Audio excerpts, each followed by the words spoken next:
Hi అండి, ఎలా ఉన్నారు? ఈరోజైతే నేను కొత్త రెసిపీ అయితే చూపిస్తున్నాను.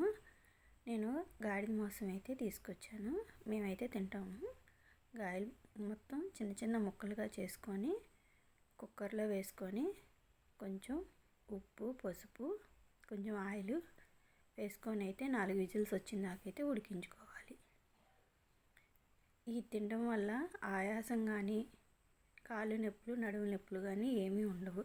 చలికాలంలో ఇది వారానికి ఒకసారి తిన్నా చాలా మంచిది. పిల్లలకి కానీ పెద్దలకు కానీ చాలా హెల్తీగా ఉంటాయి. గ్రేవీ కోసం అయితే 2 టమాటా, 2 పెద్ద ఉల్లిపాయ అయితే సన్నగా తరిగి పెట్టుకున్నాను. బాండి పెట్టుకొని ఒక బిర్యానీ ఆకు వేసుకొని ముందుగా పెద్ద ఉల్లిపాయ, పచ్చిమిర్చి అయితే బాగా వేయించుకోవాలి. పసుపు, కొంచెం ఉప్పు వేసి పెద్ద ఉల్లిపాయ అయితే ముందు వేయించుకోవాలి. టమాటా అయితే వేయకూడదు.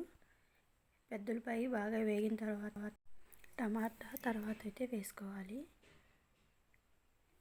మొత్తం ఒకసారి కలిపుకొని వేగినాక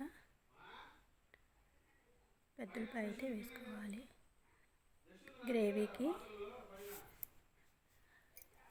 ఎండు కొబ్బరి,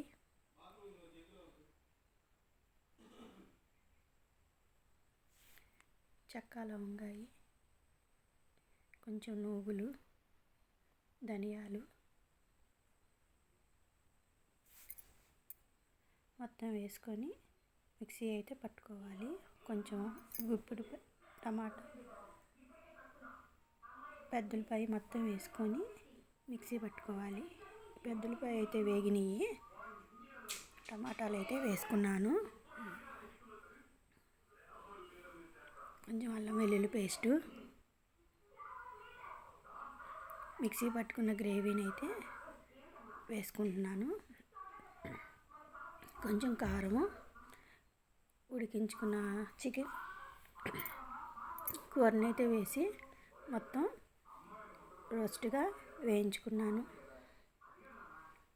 కూర అయితే అయిపోయిందండి. నచ్చితే లైక్ చేసి, షేర్ చేసి, సబ్స్క్రైబ్ చేయండి. Thank you friends.